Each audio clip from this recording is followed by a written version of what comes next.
Alright YouTube, hello, thank you for watching another edition of Bathtub Chemistry here, sitting here motionless. Some dumbass, namely myself, forgot to measure how much fluid it takes to fill the extractor here. I got a soxhlet extractor that I wanted to try out. I don't really know anything about them at this point, but I'm just going to try it out on something simple here and see if I can get it down to a science. So I took 25 grams of black pepper straight from the grinder. Didn't have an electric grinder. It took a while to get 25 grams out of that. My veins are pretty much bulging too. I thought for the extraction on piperine that you use methylene chloride, but I don't know. Maybe I looked at something wrong. But what I saw says isopropyl alcohol will work. Distilled isopropyl from one of my distillation experiments. I got a brand new hot plate. I got the works going on here. I got more stuff than I am smart at this point, if you kind of understand what I'm saying. I use cotton pads. I don't know if that's going to be a bad idea. Apparently, from what I've seen people say, the cotton needs to cover the inlet to this tube.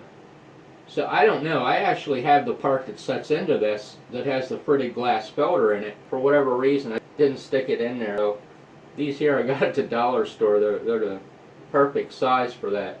This hot plate is very new to me. I actually turned it on just once the other day and that was it.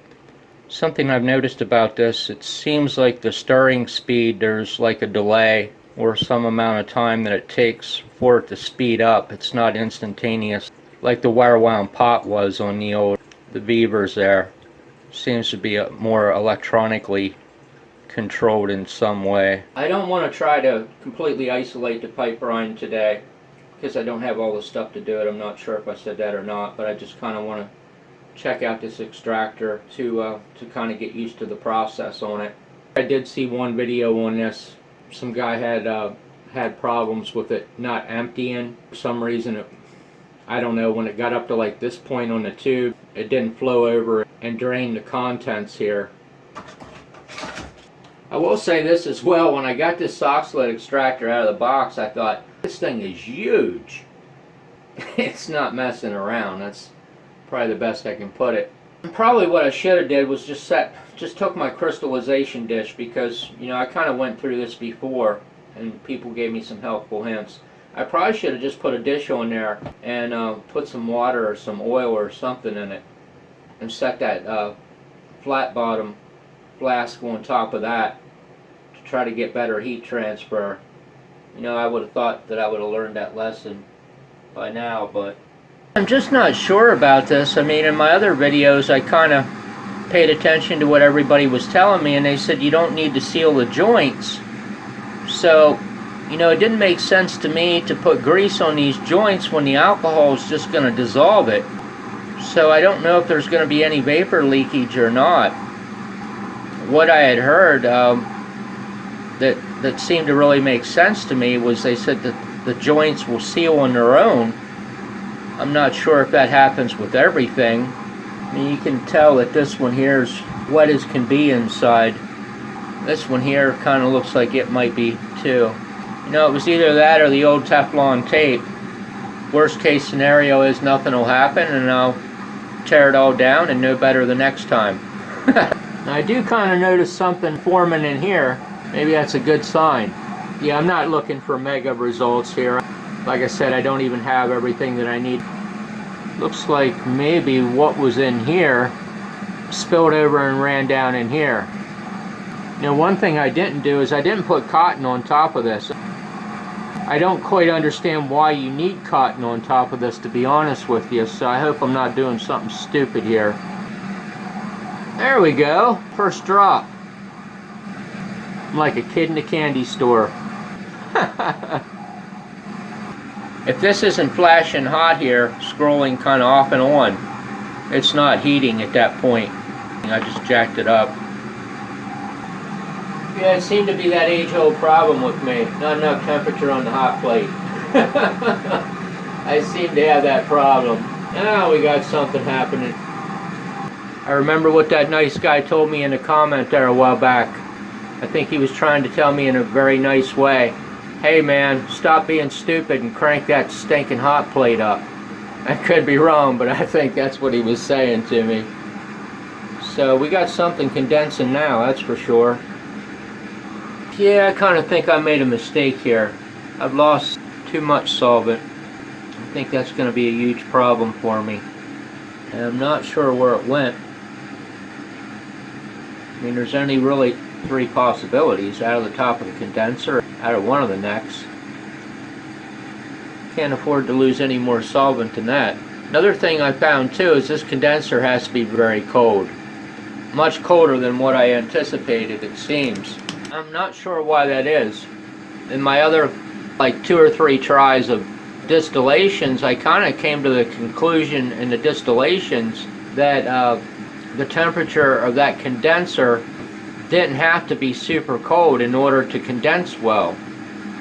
But in this one here, I'm kind of getting a different idea about it. If it has to do with the lower boiling point, since I'm using isopropyl this time and I'm not dealing with acetic acid and water, I'm just not sure. Maybe it was a really bad idea to do it in this flask here, this 2-neck. But once again, I didn't have what I needed. That's always the case. It was on its way, but yeah, it just wasn't at the door. Yep, I kind of see what I did wrong in this video. Yeah, it's kind of a no-brainer. I kind of forgot the crucial thing. I needed to calculate how much alcohol it took to fill this and do a little bit of basic math. Yeah, I ran out of solvent. Son of a... Yeah, I kind of should have saw this coming here. I mean, that's got to take a good... hell, I don't know. So this goes up to here and dumps. You've got the volume from here to... I don't know what that might be. So I will say one thing here. I'm having serious doubts about this soxhlet extractor. You know, I kind of hate to say this, but maybe it's just because it's the first time I've ever used it and don't have all the bugs out. But this seems like the most inefficient way in the world to carry out this very, very simple operation. So, you know, I've had to pull the plug on this 2 times now and put more solvent into it. I don't know if I'm grossly underestimating the capacity of this until it gets to its dump point, or I just don't understand. I mean, it would make better sense to me at this point to take the black pepper and put it in a funnel filter and pull vacuum on it. I mean, you could sit there and do that all stinking day long, and do it manually would be a million times more efficient than doing it this way. Yeah, I don't understand this concept. I don't know that there's actually vapor leakage, but I think some of the problem too is this is a really high capacity unit here. Well, there was only 25 grams of pepper in there. Had I put maybe 50 or 75 grams of pepper in there, obviously the liquid wouldn't have had to go that high in order to do a dump. So it would take less solvent. I'm kind of thinking that's what's wrong here, is there's not enough solute in it to cut down on the amount of solvent needed to complete the transfer. If that just made any sense. It kind of seems to me that the volume from A to B here is probably somewhere in the order of 250 milliliters. But that seems to be what would make sense. And I know, in fact, I have put way more than 250 milliliters into that flask. Either I'm grossly out of whack, or there's vapors not being condensed. Just kind of speculating on what makes sense.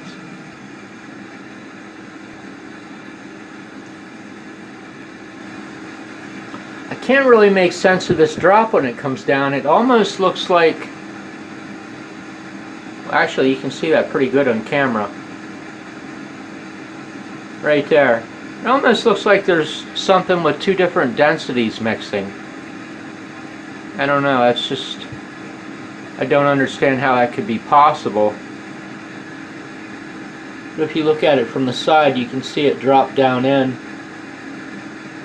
like there's a difference in density.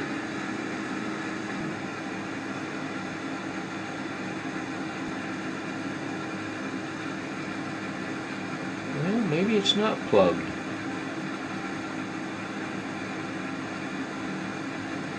I know one thing, my condenser's running out of steam because the temperature's going too high on it. There we go.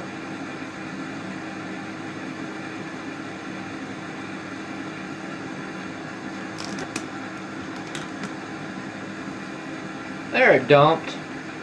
What a sigh of relief.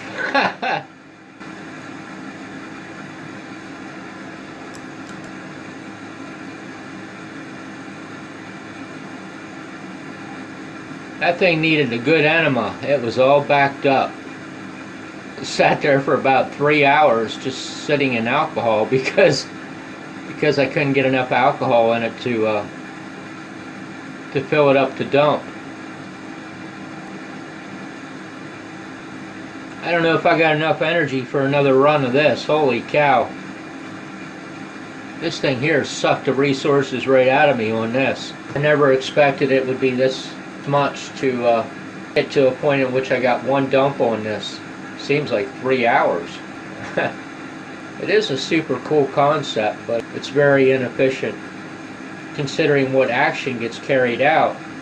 It just doesn't make good sense to me. And you know, maybe I'm overlooking the obvious here, and someone, if so, please correct me and let me know.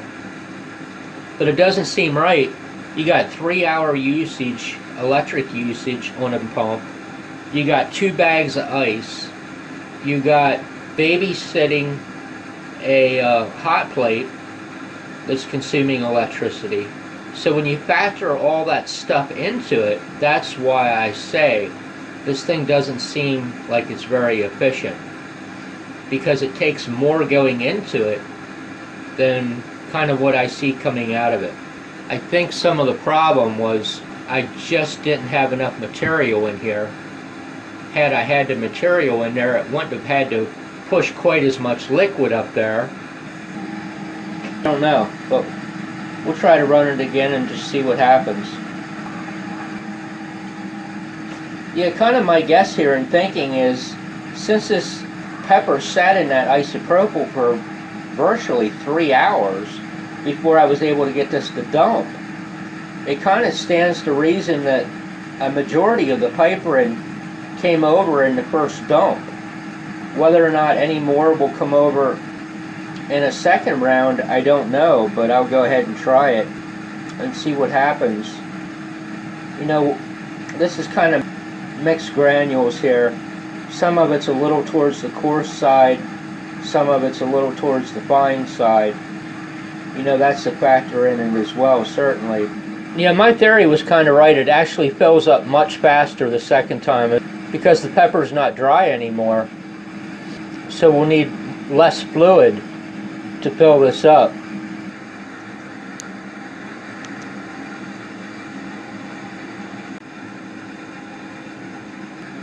Getting close to the second wash here on this. I kind of think there's not going to be really a lot more that comes out of this pepper at this point. I think a large percentage of it came out on the first wash. Probably some of the reason is